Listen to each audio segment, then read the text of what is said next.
ಓಷ್ಟಾಪಿದಾನ ನಕುಲಿ ದಂತೈ ಪರಿವೃತಾಪವಿ ಸರ್ವಸ್ಯೈ ವಾಚೈಶಾನ ಚಾರುಮಾಮಿಹವಾದಯೇ ಸರ್ವವಾಗೀಶ್ವರೋ ವಿಷ್ಣು ಶ್ರೀರೂಪೋ ಮಾಂ ಸುವಾದಯೇ ನಮೋಸ್ತ್ವನಂತಾಯ ಸಹಸ್ರಮೂರ್ತಯೇ ಸಹಸ್ರಪಾದಾಕ್ಷಿ ಶಿರೋರುಬಾಹವೇ ಸಹಸ್ರನಾಮ್ನೇ ಪುರುಷಾಯ ಶಾಶ್ವತೆ ಸಹಸ್ರಕೋಟಿ ಯುಗಧಾರಿಣೇ ನಮಃ ತಪಸ್ವಾಧ್ಯಾಯ ಶುಶ್ರೂಷಾ ಕೃಷ್ಣಪೂಜಾರತಂ ಮುನಿಂ ವಿಶ್ವೇಶಂ ಇಷ್ಟದಂ ಮುಂದೆ ಪರಿವ್ರಾಟ್ ಚಕ್ರವರ್ತಿನಂ ಶ್ರೀ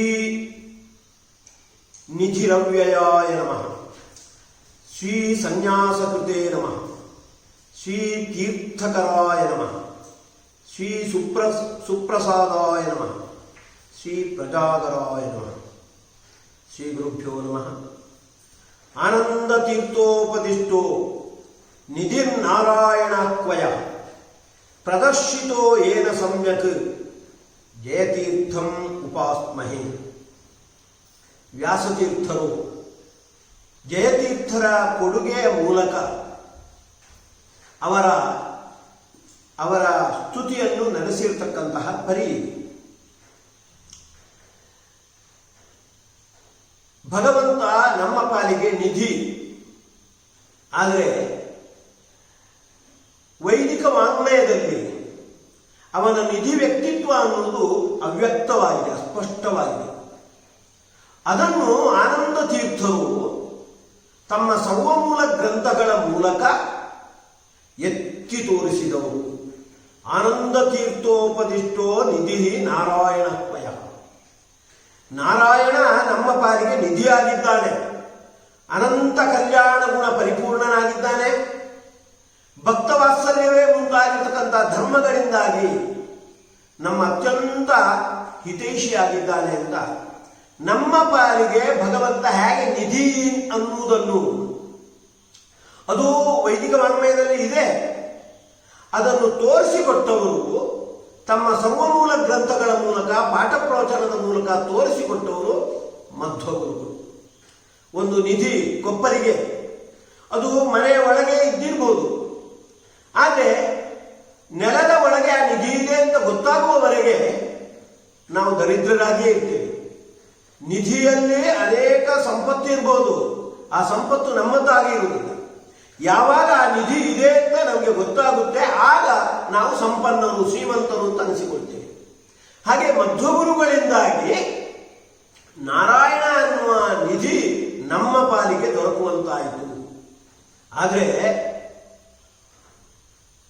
ಪ್ರದರ್ಶಿತೋ ಏನು ಸಮ್ಯಕ್ ಜಯತೀರ್ಥಂ ಉಪಾಸನೆ, ಅದನ್ನು ಸ್ಪಷ್ಟವಾಗಿ ಎತ್ತಿ ತೋರಿಸಿದವರು ಜಯತೀರ್ಥರು. ಮಧ್ವಗುರುಗಳು 40 ತಮ್ಮ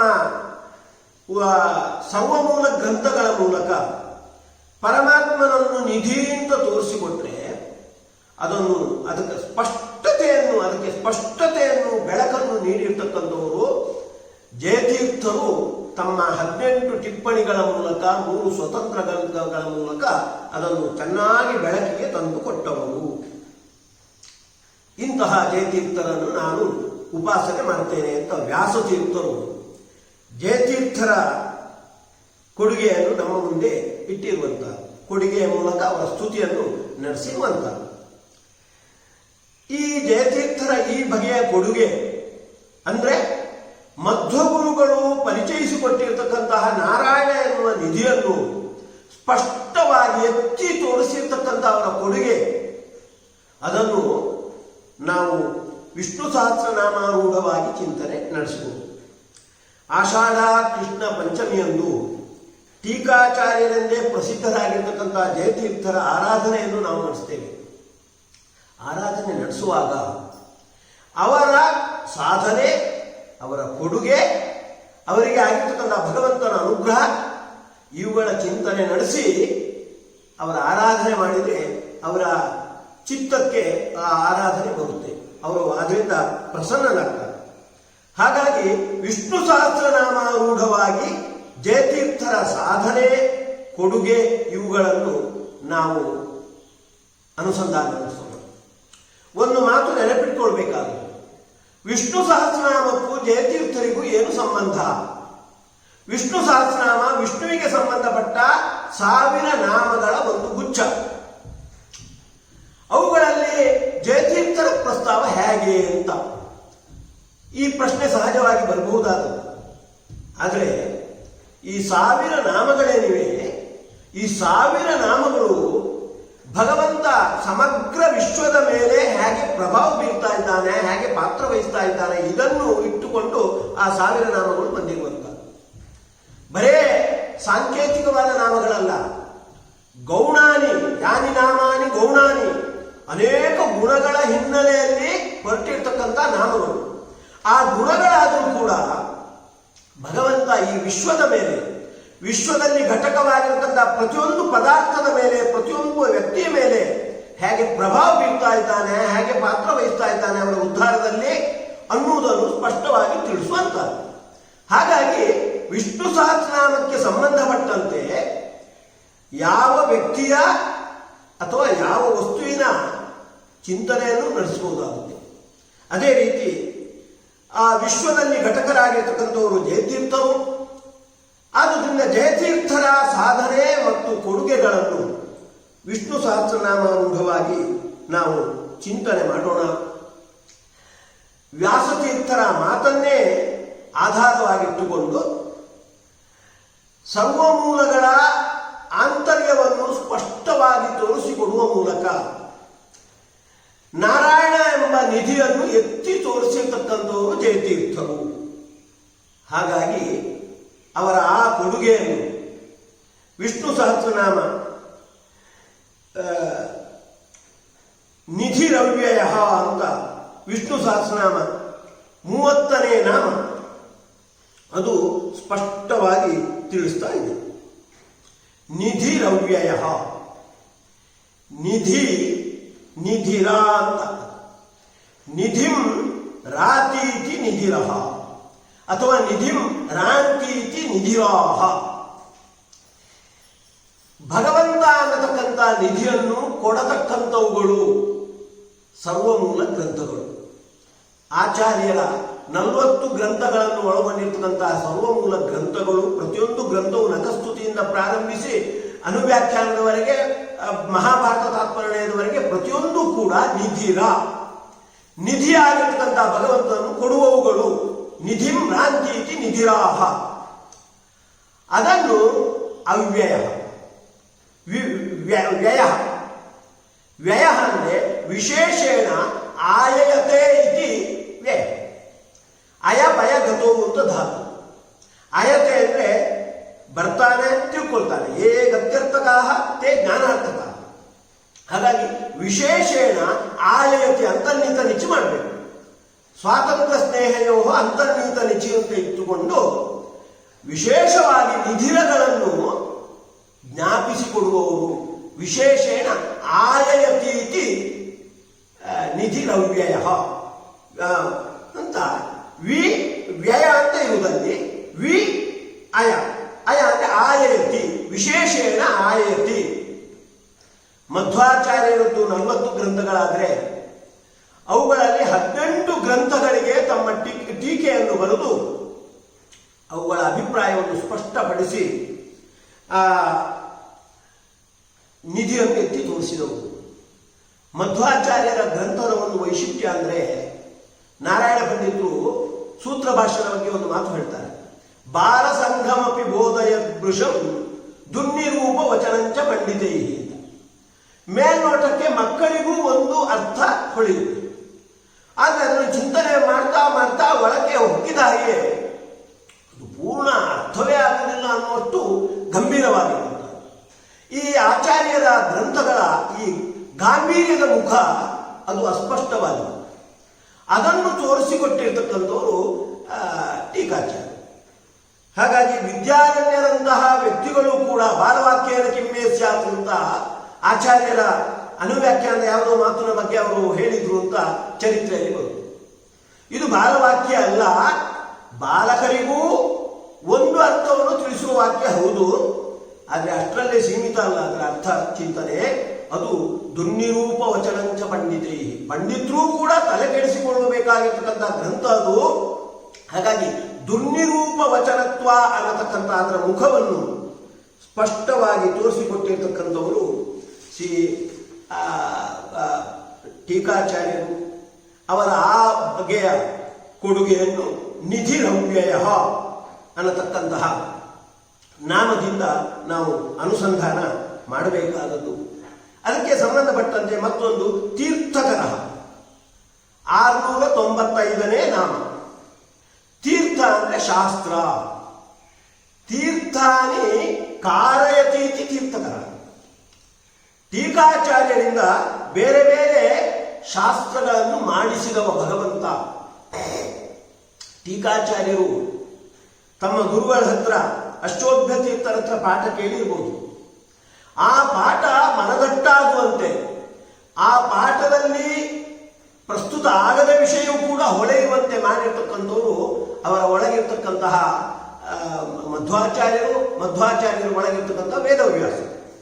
ಒಂದು ಮಾತು ಬರುತ್ತೆ, ಏನಂದ್ರೆ ಸಾತ್ವತ ಸಂಹಿತೆ ಮೂಲಕ ಆಚಾರ್ಯರು ಪ್ರಸ್ತುತಪಡಿಸುವಂತಹದ್ದು.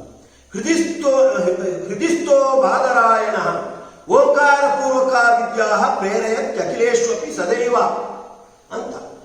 ಹೃದಯದಲ್ಲಿದ್ದುಕೊಂಡು ಎಲ್ಲಾ ವಿದ್ಯೆಗಳನ್ನು ಪ್ರೇರಣೆ ನೀಡುವವ ವೇದವ್ಯಾಸ. ಹಾಗಾಗಿ ಈಗ ಟೀಕಾಚಾರ್ಯರು 18 ಟೀಕೆಗಳನ್ನು 3 ಸ್ವತಂತ್ರಗಳನ್ನು ಬರೆದಿದ್ದಾರೆ ಅಂದ್ರೆ ಅದರಲ್ಲಿ ದೊಡ್ಡ ಪಾತ್ರ ವೇದವ್ಯಾಸ. ಹಾಗಾಗಿ ತೀರ್ಥಕರ ತೀರ್ಥಾನಿ ಕಾರಯತಿ ವೇದವ್ಯಾಸ ರೂಪೇಣ ಜಯತೀರ್ಥ ದ್ವಾರ ಕಾರಯತಿ ತೀರ್ಥಕರ. ಜಯತೀರ್ಥರ ಗ್ರಂಥಗಳಿಗೆ ತೀರ್ಥ ಅಂತ ಹೆಸರು, ಶಾಸ್ತ್ರಕ್ಕೆ ತೀರ್ಥ ಅಂತ ಹೆಸರು. ಯಾಕೆಂದ್ರೆ ತೀರ್ಯಂತೆ ಏಬಿಹಿ ಇತಿ ತೀರ್ಥಾನಿ. ಯಾವುಗಳಿಂದ ಯಾವ ಗ್ರಂಥಗಳ ನೆರವಿನಿಂದ ನಾವು ದಾಟ್ತೇವೆಯೋ, ನಾವು ಪಾರಾಗ್ತೇವೆಯೋ ಅಂತಹ ಗ್ರಂಥಗಳು ತೀರ್ಥ ಅಂತ. ತೀರ್ಯಂತೆ ಅಂದ್ರೆ ನಾವು ದಾಟ್ತೇವೆ ಅಂತ ಅರ್ಥ. ಯಾವುಗಳನ್ನು ದಾಟುವುದು ಅಂದ್ರೆ ಸರ್ವಮೂಲಗಳ ಬಗ್ಗೆ ನಮಗೆ ಅಜ್ಞಾನ, ವಿಪರೀತ ಜ್ಞಾನ, ಸಂಶಯ 3 ನಮ್ಮನ್ನು ಕಾಡ್ತಾ ಇವೆ. ಇದು ತೀರ್ಯಂತೆ. ಇವುಗಳ ತಾರಣ ಗ್ರಂಥ ಟೀಕಾಚಾರ್ಯರ ಗ್ರಂಥಗಳ ಮೂಲಕ ಅದು ತೀರ್ಯಂತೆ ಸರ್ವಮೂಲ ಗ್ರಂಥ ಸಂಬಂಧಿನ ಅಜ್ಞಾನ, ಸಂಶಯ, ವಿಪರೀತ ಜ್ಞಾನಾನಿ ತೀರ್ಯಂತೆ ಏಬಿಹಿ ಇತಿ ತೀರ್ಥಾನಿ. ಟೀಕಾಚಾರ್ಯರ ಗ್ರಂಥಗಳ ಮೂಲಕ ಸರ್ವಮೂಲ ಗ್ರಂಥಗಳಿಗೆ ಸಂಬಂಧಪಟ್ಟಿರ್ತಕ್ಕಂಥ ಅಜ್ಞಾನ, ವಿಪರೀತ ಜ್ಞಾನ ಹಾಗೂ ಸಂಶಯ ಇದನ್ನು ನಾವು ದಾಟ್ಲಿಕ್ಕಾಗುತ್ತೆ. ಹಾಗಾಗಿ ತೀರ್ಥ ಅನ್ನತಕ್ಕಂಥ ಹೆಸರು ಅದು ಅನ್ವರ್ಥಕವಾಗಿ ಜಯತೀರ್ಥರ ನಾಮಗಳಿಗೆ ಗ್ರಂಥಗಳಿಗೆ ಸಂಬಂಧಪಡುವಂಥದ್ದು. ಅಂತಹ ಗ್ರಂಥಗಳನ್ನು ಅವರಿಂದ ವೇದವ್ಯಾಸರು ಅವರ ಹೃದಯದ ಒಳಗಿಟ್ಟುಕೊಂಡು ಮಾಡಿಸಿದ್ದಾರೆ ಎನ್ನುವ ಅರ್ಥದಲ್ಲಿ ತೀರ್ಥಕರ ಅನ್ನತಕ್ಕಂತಹ ಒಂದು ನಾಮ ಹೊರಟಿದೆ. ಜಯತೀರ್ಥರು ಗ್ರಂಥವನ್ನು ಎರಗೋಳ ಅನ್ನತಕ್ಕಂತಹ ಗುಹೆಯಲ್ಲಿ ಒಳಗಿದ್ದುಕೊಂಡು ಅವರು ಗ್ರಂಥಗಳನ್ನು ಬರೆದಿದ್ದಾರೆ ಅಂತ ಅವರ ಚರಿತ್ರೆ ತಿಳಿಸುತ್ತೆ. ಅಲ್ಲಿ ಅವರು ವಿಶೇಷವಾಗಿ ಭಾರತೀಯ ಉಪಾಸನೆ ಮಾಡಿದ್ದಾರೆ. ಅವರು ಭವತಿ ಯದನುಭಾವಾದೇಳು ಮೂಕೋಪಿ ವಾಗ್ಮಿ ಜನಮತಿರಪಿ ಜಂತು ಜಾಯತೆ ಪ್ರಾಜ್ಞಮೌಲಿ ಸಕಲ ವಚನ ಚೇತೋ ದೇವತಾ ಭಾರತೀ ಸಾ ಮಮ ವಚಸಿ ನಿಧತ್ತಾಂ ಸನ್ನಿಧಿಂ ಮಾನಸೇ ಚ ಅಂತ ನ್ಯಾಯಸುಧಾದಲ್ಲಿ, ಶ್ರೀಮದ್ ನ್ಯಾಯಸುಧಾದಲ್ಲಿ ಭಾರತೀಯನ್ನು ಹೊಗಳುದುಂಟು. ತಮ್ಮ ಅನುಭವದ ಹಿನ್ನೆಲೆಯಲ್ಲೇ ಅದು ಹೊಗಳುವಂತ. ತಾವು ಎರಗೊಳೆಯಲ್ಲಿ ಇದ್ದಾಗ ತನಗೆ ಅನುಗ್ರಹ ಮಾಡಿ ಒಂದು ಪೂಗ ಮತ್ತೊಂದು ಗಂಟ ಅಂದ್ರೆ ಬರೀಲಿಕ್ಕೆ ಬೇಕಾದ ಸಾಧನ. ಪೂಗ ಅಂದ್ರೆ ಅದನ್ನು ಮತ್ತೆ ಅದರಲ್ಲಿ ಏನಾದರೂ ದೋಷ ಇದ್ರೆ ಅದನ್ನು ತಿದ್ದಲಿಕ್ಕೆ ಬೇಕಾಗಿರ್ತಕ್ಕಂಥ ಸಾಧನ. ಇದು ಎರಡನ್ನು ಭಾರತೀ ದೇವಿ ಅವರಿಗೆ ಅನುಗ್ರಹ ಮಾಡಿ ಭಾರತೀ ದೇವಿ ವಿಶೇಷವಾಗಿ ವಾಂಗ್ಮಯ ಸೇವೆ ಅವರಿಂದ ಆಗುವಂತೆ ಮಾಡಿದರು. ಭಾರತೀ ದೇವಿಯನ್ನು ಆ ರೀತಿ ಪ್ರೇರಣೆ ಮಾಡಿರ್ತಕ್ಕಂಥವರು ವೇದವ್ಯಾಸ.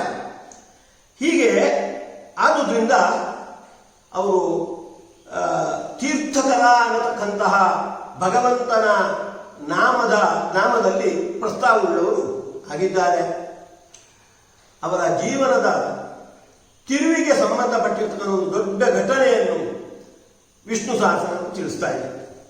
ಅವರು ಜಯತೀರ್ಥರಾಗುವ ಮುಂಚೆ ರಘುನಾಥ, ದೋಂಡೋರಾಯ ಇತ್ಯಾದಿ ಹೆಸರುಗಳನ್ನು ಪಡೆದವರು. ಪಾಳೆಗಾರಿಕೆಯ ಒಂದು ವಂಶಕ್ಕೆ ಸೇರಿರ್ತಕ್ಕಂಥವರು, ಬ್ರಾಹ್ಮಣರೇ, ಮಹಾ ಶ್ರೀಮಂತರು. 2 ಕನ್ಯೆಯರ ಜೊತೆಗೆ ಅವರಿಗೆ ವಿವಾಹ ಆಗಿದೆ. 20 ವರ್ಷದ ವಯಸ್ಸು. ಆಗ ಒಮ್ಮೆ ಒಂದು ಕುದುರೆಯ ಮೇಲೆ ಕೂತು ಭೀಮರಥಿ ನದಿಗೆ, ಕಾಗಿನಿ ನದಿಗೆ ಬಂದಿದ್ದಾರೆ. ನೀರಡಿಗೆ ಆಗ್ತಾ ಇದೆ. ಆ ಕುದುರೆಯನ್ನೇ ನದಿಯ ಒಳಗೆ ಹೊಕ್ಕಿಸಿ ಅಲ್ಲಿ ಬಾಯಿಂದ ಕೆಳಗೆ ನೀರು ಕುಡಿದಲ್ಲ, ಕುದುರೆ ಮೇಲೆ ಕೂತೆ ನೀರು ಕುಡಿತಾ ಇದ್ದಾರೆ. ಅದೇ ಪ್ರಸಂಗದಲ್ಲಿ ಆ ಕಾಗಿನಿ ನದಿಯ ತೀರದಲ್ಲಿ ಅಕ್ಷೋಭ್ಯ ತೀರ್ಥರಿದೆ. ಅವರು ಈ ಘಟನೆಯನ್ನು ಕಾಣ್ತಾರೆ.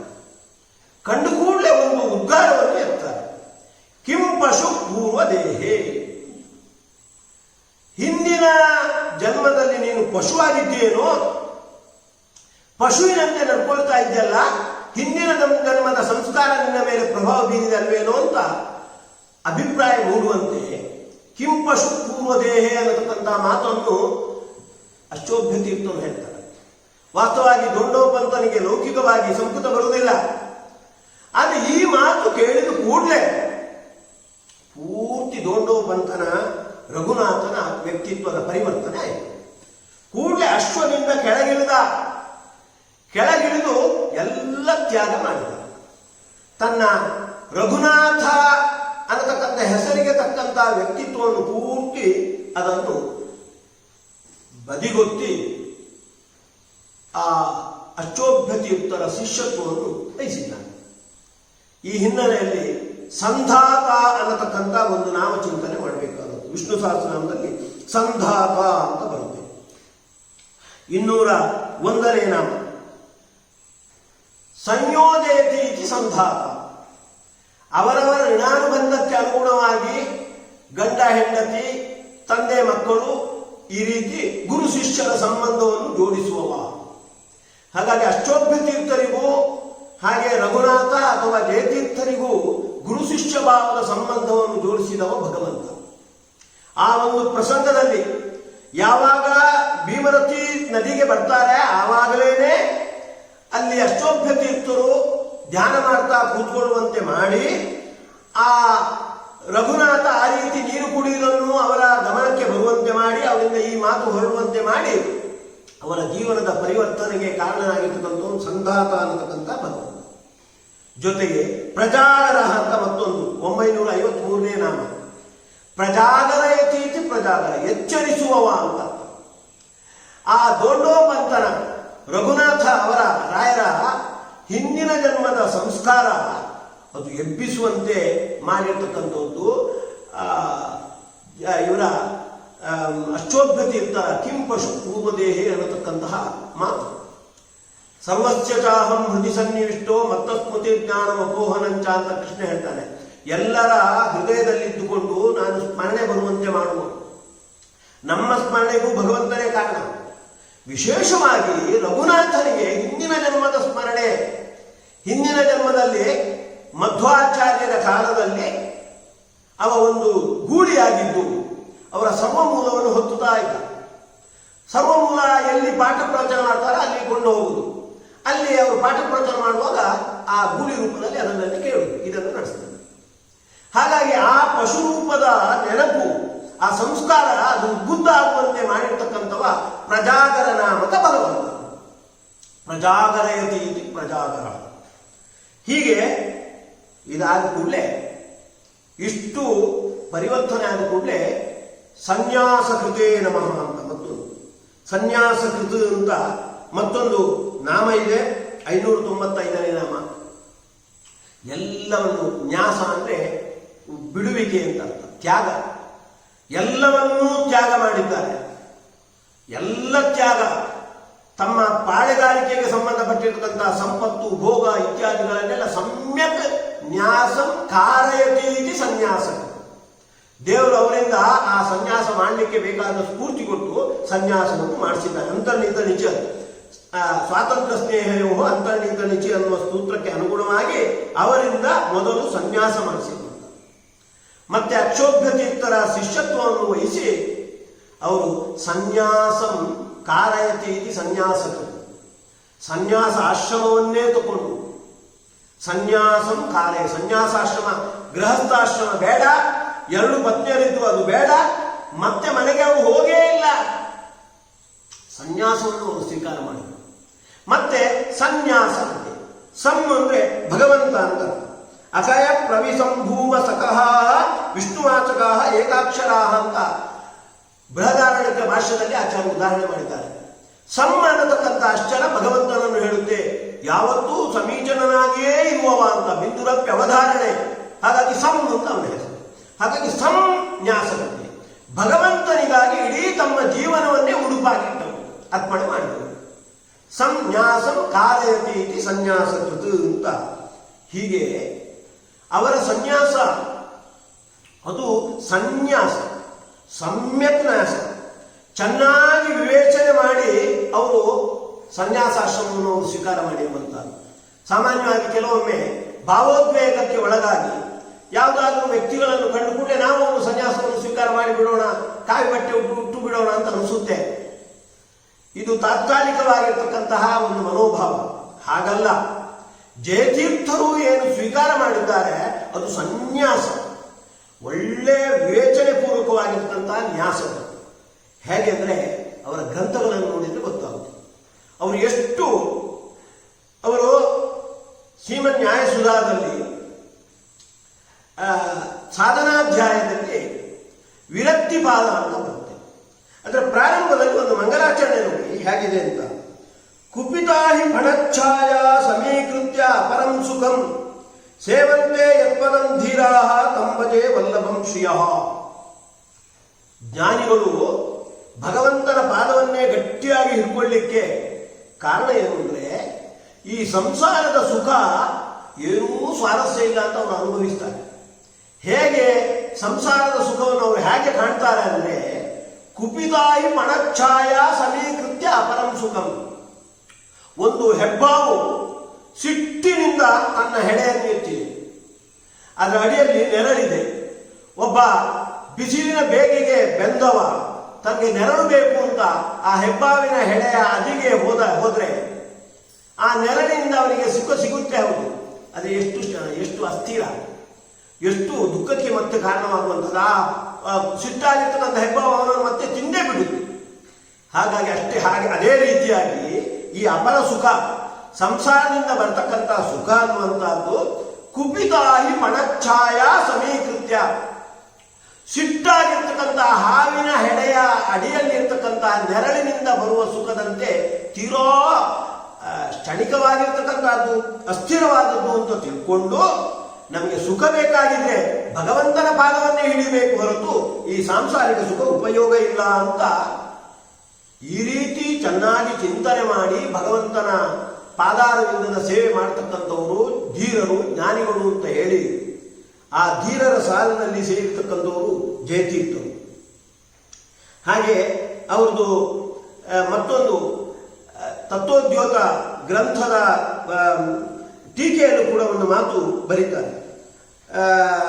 ಜ್ಞಾನಿಗಳನ್ನು, ಅಧಿಕಾರಿಗಳನ್ನು, ತತ್ವಜ್ಞಾನಕ್ಕೆ ಅಧಿಕಾರಿಗಳನ್ನು ನಿರ್ದೇಶನ ಮಾಡುವಾಗ ಇಹ ಅವಿದ್ಯಾ ತಿಮಿರ ನಿರಂತರೇ ಸಂಸಾರ ಕಾಂತಾರೆ. ಸಂಸಾರ ಅನ್ನುವುದು ಒಂದು ಕಾಡು, ಅಡವಿ, ಅದರಲ್ಲಿ ದಟ್ಟವಾಗಿ ಕತ್ತಲು. ಅದು ಯಾವ ಕತ್ತಲು ಅಂದ್ರೆ ಅವಿದ್ಯಾ ತಿಮಿರ ನಿರಂತರ. ಅವಿದ್ಯೆ ಅನ್ನತಕ್ಕಂತಹ ತಿಮಿರ ಕತ್ತಲೆಯಿಂದ ನಿರಂತರವಾಗಿರ್ತಕ್ಕಂತಹ ಸಂಸಾರ ಕಾಂತಾರೆ. ಅದರಲ್ಲಿ ತುಂಬ ಬಳಲಿರ್ತಾರೆ ಅಧಿಕಾರಿಗಳು. ಪರಿಚ್ಛಿನ್ನಾನ ಅಲ್ಪಾಸ್ಥಿರ ಸುಖ ಕದ್ಯೋತಿಕಾಸು ದ್ಯೋತಮಾನ ಸ್ವಪಿ. ಅಲ್ಲ, ಇಲ್ಲಿ ಸುಖ ದೊರಕುತ್ತೆ ಅಲ್ಲ ಅಂದ್ರೆ, ಈ ಸುಖ ಅಂದ್ರೆ ಇದು ಅಲ್ಪ ಮತ್ತು ಅಸ್ಥಿರ. ಇದು ಹೇಗೆ ಅಂದ್ರೆ ಕತ್ತಲಿನಲ್ಲಿ ಮಿಣುಕು ಹುಳ ಇರುತ್ತೆ, ಮಿಂಚು ಹುಳ, ಅದರ ಬೆಳಕು ಹೇಗೋ ಹಾಗೆ. ಅದರ ಬೆಳಕು ಅದರಿಂದ ಏನು ನಾವು ನಡ್ಕೊಂಡು ಹೋಗ್ಲಿಕ್ಕಾಗುದಿಲ್ಲ, ಅದು ತೀರಾ ಅಲ್ಪ. ಹಾಗಂತ ಆ ಅಲ್ಪ ಬೆಳಕಾದ್ರೂ ಯಾವಾಗಲೂ ಇರುತ್ತೆ ಅಂದ್ರೆ ಒಮ್ಮೆ ಮಿಂಚುತ್ತೆ, ಮತ್ತೊಮ್ಮೆ ಮಾಯವಾಗುತ್ತೆ. ಅಸ್ಥಿರ ಹಾಗೂ ಅಲ್ಪ ಬೆಳಕು ಹೇಗೋ ಅಲ್ಪಾಸ್ಥಿರ ಸುಖ ಕಜ್ಯೋತಿಕಾಸು. ಕಜ್ಯೋತಿಕ ಅಂದ್ರೆ ಮಿಣುಕು ಹುಳದಂತೆ.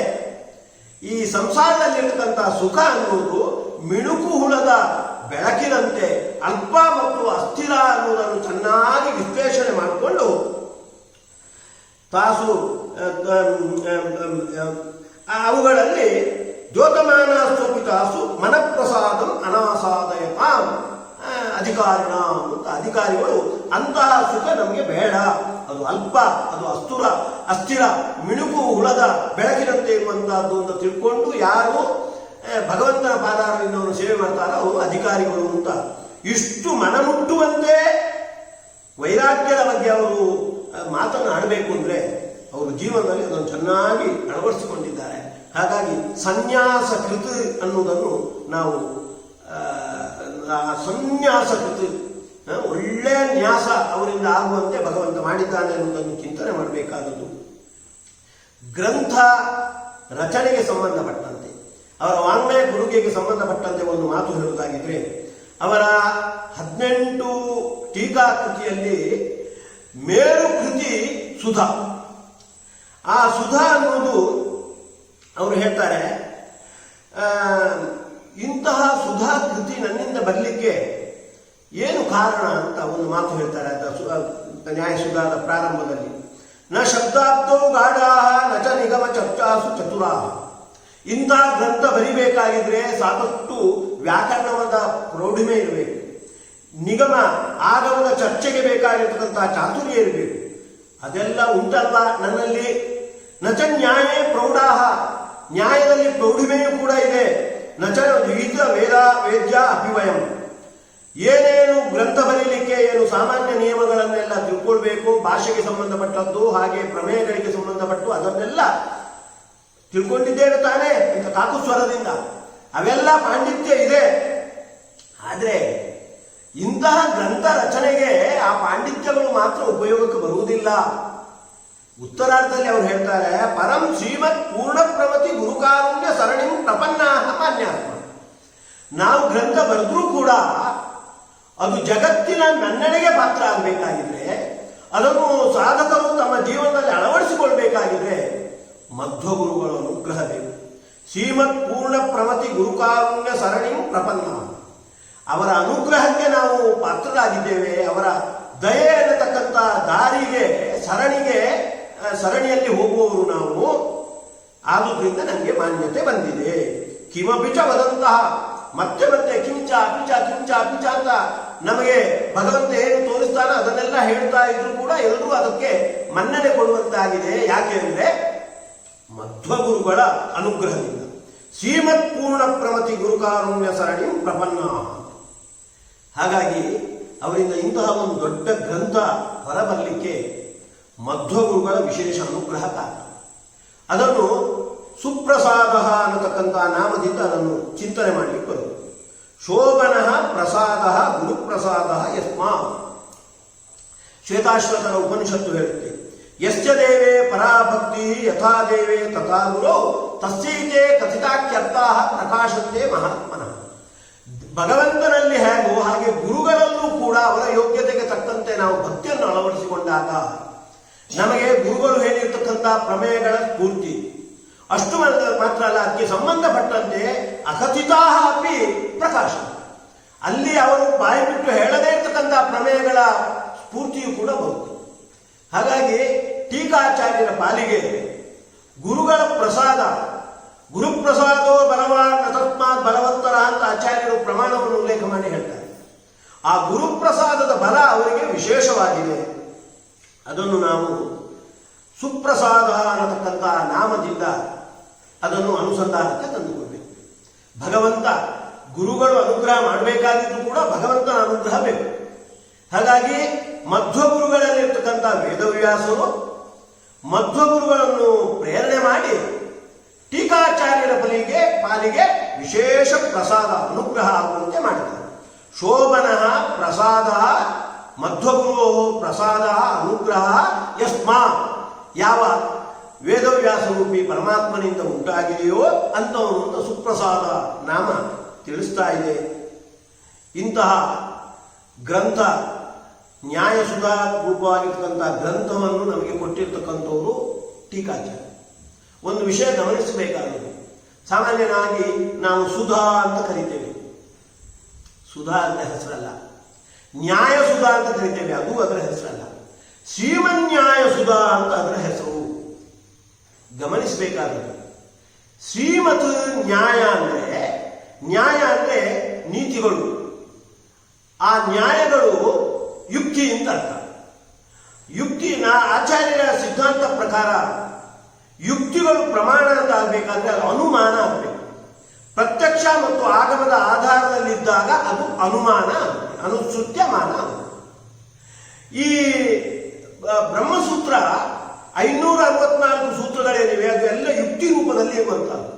ಆಗ ಆ ಯುಕ್ತಿಗಳೆಲ್ಲ ಪ್ರತ್ಯಕ್ಷ ಮತ್ತು ವಿಶೇಷವಾಗಿ ಆಗಮದ ಆಧಾರಿತಗಳಾಗಿರುವುದರಿಂದ ಅವುಗಳೆಲ್ಲ ಶ್ರೀಮನ್ಯಾಯಗಳು. ಹಾಗಾಗಿ ಬ್ರಹ್ಮಸೂತ್ರ ಅಂದರೆ ಶ್ರೀಮನ್ಯಾಯ.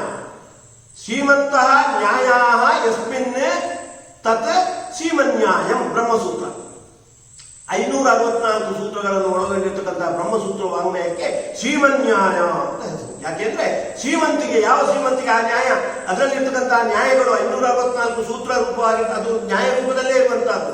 ಅವುಗಳಲ್ಲಿ ಇರುವ ಶ್ರೀಮಂತಿಗೆ ಅಂದ್ರೆ ಯಾವುದು ಅಂದ್ರೆ ಪ್ರತಿಯೊಂದು ಕೂಡ ಆಗಮದ ಆಧಾರದಲ್ಲಿ, ಪ್ರತ್ಯಕ್ಷದ ಆಧಾರದಲ್ಲಿ ಇರುವವುಗಳು. ಅಂತಹ ಶ್ರೀಮನ್ಯಾಯ ಅಂತ ಅನ್ಸಿರ್ತಕ್ಕಂಥ ಏನು ಬ್ರಹ್ಮಸೂತ್ರ ಇದೆ ಅದರ ಪಾಲಿಗೆ ಇದು ಸುಧಾದಂತೆ, ಅಮೃತದಂತೆ.